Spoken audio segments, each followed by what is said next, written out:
Olá pessoal, espero que esteja tudo bem com vocês. Agora nós vamos começar mais um programa aqui do História Acalourada, o seu novo programa de história, de conteúdo educacional, de conteúdo informativo, um pouco de descontração, algo um pouco menos formal, mas informalidade não significa que não é uma coisa séria, porque aqui nós trabalhamos com fatos, com verdades, não verdades absolutas, mas pelo menos a verossimilhança necessária na história. Esse programa aqui é indicado para todo mundo que tem uma paixão por história. A história acalourada é para os calouros, para os veteranos ou para você que ainda não entrou no nosso curso, mas sonha em fazer parte dessa comunidade. Agora nós vamos falar um pouquinho sobre a crise de 1929, a grande crise do sistema capitalista liberal, o momento em que vimos que o liberalismo quebrou e que não é, de fato, a melhor forma econômica de se organizar uma nação. E aí nós vamos discorrer um pouco sobre esse tema, sobre essa perspectiva. Como podemos analisar isso? Não dá para falar de crise de 29 sem falarmos dos períodos entre guerras. Entre guerras nós falamos nos períodos entre a Primeira Guerra Mundial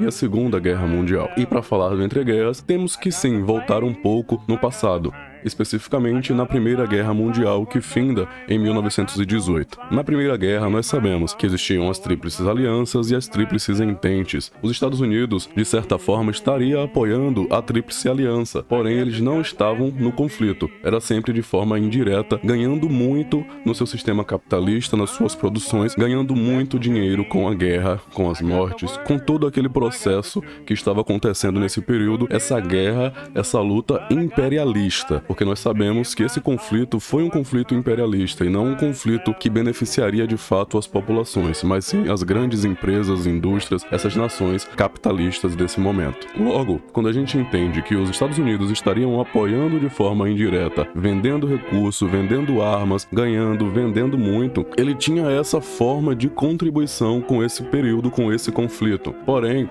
ele nunca lutou diretamente, a luta nunca aconteceu no seu território.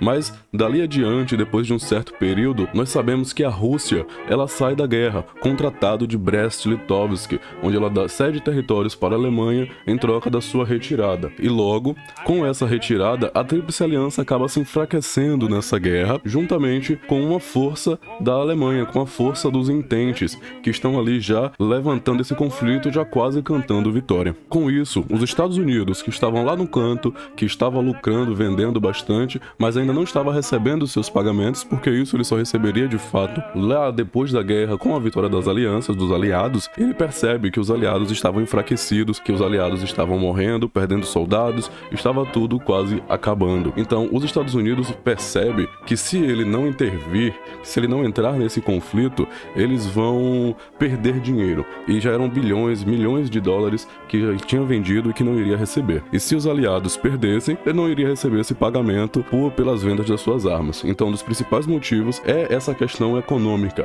para ajudar os aliados para, em troca disso, receber os seus recursos das suas armas vendidas, que estava beneficiando tanto o livre mercado famoso dos Estados Unidos. Logo depois, ele manda milhões de soldados, que foram conhecidos como os demônios americanos, que chegavam com sede de luta, com sede de derrotar os Ententes, de ganhar essa guerra. E mais à frente, a gente não está num tema sobre guerra, mas teríamos que voltar nesse processo para contextualizar a crise de 29. Os Estados Unidos saem como os grandes vencedores, o Império Alemão sai como os grandes derrotados, onde eles passam por aquele Tratado de Versalhes. Vocês lembram que eles tiveram que pagar grandes indenizações, foram proibidos de fazer maior parte do seu exército, de treinar seu exército, de produzir armas, tinha que ter uma quantidade de exército suficiente somente para organizar o seu território internamente, o que fez com que surgisse um sentimento de revanchismo, de derrota ou de traição dentro do próprio território, o que depois vai culminar no próprio nazismo, o que vai culminar naqueles grandes totalitarismos terríveis que acontecerão posteriormente, mas aí já vai ser um assunto para um outro vídeo,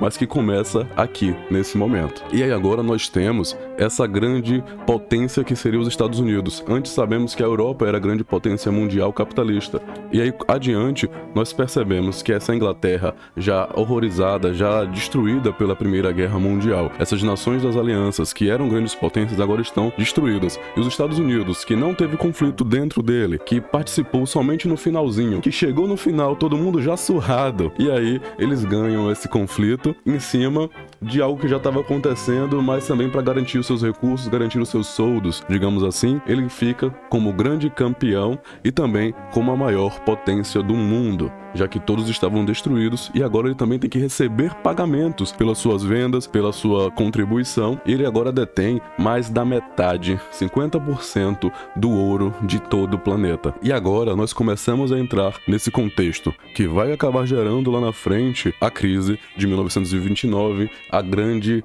quebra da Bolsa de Valores. Mas vamos chegando lá, nós vamos chegando. Para esse momento, nós devemos entender que existiu uma coisa chamada os loucos anos 20. Nesse momento, nós temos os Estados Unidos crescendo pra caramba, desenvolvendo muito a sua indústria, a cultura se disseminando, o surgimento do jazz, a popularização do rock, até mesmo daquele joguinho de gente rica. Como é o nome? O golfe, lembrei. É porque a gente não joga esse tipo de coisa, a gente não conhece direito. De vários esportes, as músicas, tudo estava muito popular. É um momento também que temos um certo crescimento dos direitos das mulheres, porque essas mulheres começaram a trabalhar muito mais, participar mais da indústria no período em que os homens estavam na guerra. Então, essas mulheres também começam a conquistar mais espaço, começam a conquistar mais direitos, crescimento gigantesco. E até um dos motivos de serem chamados de loucos anos 20, porque a juventude estava mais aberta, estava mais disposta a participar de movimentações, a trabalhar, a festas, a tudo mais. Então foi um momento de grande crescimento, de grande boom, de grande quebra de tabus, podemos dizer assim também. E aí nós temos o Ultimate Street, né, aquela cidade maravilhosa, digamos assim, onde tinham os jogos, os cassinos, as bebidas, e tudo ali estava crescendo bastante, era uma grande festa. Até que de repente as coisas vão quebrar lá na frente. E nesse processo de loucos anos 20, de crescimento, de industrialização, de desenvolvimento, as pessoas trabalhando, todo mundo ganhando dinheiro, ganhando muito dinheiro, surge a grande ideologia do American Way of Life. Não sei se é assim realmente que se pronuncia, o meu inglês não é dos melhores, mas a minha amiga Luma aí, se estiver assistindo, vai poder me corrigir se eu estiver falando errado, mas o American Way of Life, o estilo de vida americano, esse estilo de vida que começou a ser disseminado por todas as nações, que os Estados Unidos agora estava ajudando, né, com todo o avanço, como ele era a grande potência, os outros países todos desolados por causa da guerra, ele agora começa a contribuir e a distribuir o seu modo de vida norte-americano, esse modo de vida consumista, esse modo de vida rápido, de superprodução, de aceleramento da sociedade. Todos os países começam a comprar, a se reerguer com essa ajuda norte-americana, e ele começa a distribuir a sua ideologia também, né? Além da sua produção, além do financeiro, além do mercado, a sua ideologia pelos países. Especialmente aqui na América Latina, também recebemos muito dessa influência, mas também as outras nações para fora do continente americano. E aí está tudo lindo, tudo maravilhoso, tudo muito louco. E aí começam a ter vários percursos, vários percalços dentro desse momento, e aí nós temos um momento que se destaca, que é o período onde foi criada a Lei Seca nos Estados Unidos. Aqui no Brasil nós temos a Lei Seca, que é válida para a proibição das bebidas para quem vai dirigir o automóvel, não é? Se eu não me engano, se eu tiver no nível 6 de bebida no seu sangue, no seu organismo, você já não pode estar dirigindo. Nos Estados Unidos, essa lei seca, logo que foi aplicada, ela proibia mesmo a venda, a produção e a distribuição do álcool, da cachaça, né? Não só cachaça, uísque, bebidas alcoólicas. Porém, não proibia o consumo, o que torna bastante contraditória e bastante complicada. Essa lei já surge como algo que com certeza vai dar errado. E, dito e feito, ela dá errado porque gera muitos conflitos, gera muitos problemas e acaba ocasionando no surgimento dos gangsters. É isso mesmo. Surge um grupo de traficantes de bebida. Imagina, traficantes de cachaça, traficantes de uísque, dessas bebidas. Então, bebidas ilegais começam a ser distribuídas e todo esse processo acaba gerando grandes conflitos conflitos que se inicia lá em 1920 e vai se perdurar até 33. Um dos grandes traficantes que são destacados é o Al Capone. Com certeza você já deve ter ouvido falar. Além do tráfico das bebidas alcoólicas, o Al Capone também estimulava muito a prostituição, né? A venda desses corpos femininos para o prazer masculino. Nós já destacamos esse momento da crise da lei seca, que acabou gerando violência, o surgimento desses gangsters, mas também houveram vários outros problemas no decorrer de todo esse crescimento. Nós sabemos que já estava aquele boom econômico, as pessoas com dinheiro, super consumo. Então, agora nós temos um grande parte da população investindo na bolsa de valores, nessa especulação financeira, sem ter o conhecimento de como isso funcionava, e nós temos também esses grandes números de empréstimos para as pessoas sem nenhuma garantia de retorno real. Tendo a garantia naquele momento, porque você pode se perguntar, vale a pena pegar um empréstimo para fazer um investimento no banco? No momento estaria valendo sim, porque os lucros que você estaria tendo nos investimentos já era maior do que os próprios juros dos empréstimos, para você ver quão gigantesco era isso. Mas nada que é bom dura para sempre, infelizmente. Daí começam a surgir os grandes problemas. E aí nós começamos a ter os períodos de crises. E podemos destacar que o primeiro processo dessa crise, que vai levar à crise de 29, é a crise do subconsumo. O que seria essa crise do subconsumo? Sub vem de diminuição, né, de algo inferior. Então nós teríamos um consumo gigantesco dentro e fora dos Estados Unidos, porque ele estaria exportando muito para a Europa, para outras nações, e acaba que ele vai parar de exportar, vai ter que diminuir essa exportação. Por quê? Por que, professor, ele vai ter que diminuir essa exportação? Ele vai ter que diminuir pelo fato de que a Europa já está se reerguendo. Os países não iriam ficar destruídos, lascados pro resto da vida, para toda a eternidade. Então ele já está se reerguendo e não precisa mais estar importando tanto. E agora eles querem exportar as suas produções, já estão recuperando a sua indústria, já estão recuperando a sua força. Então esse subconsumo já começa a afetar essa indústria americana, que estava acostumada a estar vendendo pra caramba, produzindo pra caramba. Tem uma parte desse processo onde nós podemos destacar a indústria da Ford, né, que produzia os seus automóveis em 24 horas, e essa superprodução, esse aumento dessa escala, dessa esteira produtiva, onde podemos observar no tempos modernos do Charlie Chaplin, ela passa de uma produção de 24 horas para uma produção de um carro em menos de 23 minutos. Então nós vemos que essa produção é realmente exorbitante, é extraordinária. Porém, tudo isso acaba se enfraquecendo com esse período do subconsumo, porque essas nações já não precisam mais consumir tanto. E aí nós vamos para um outro processo, que seria essa crise da superprodução. Estava produzindo tanto, o consumo fora estava diminuindo e o consumo interno também começa a diminuir, porque as pessoas, devido a essa falta de compra de fora, já está entrando menos lucro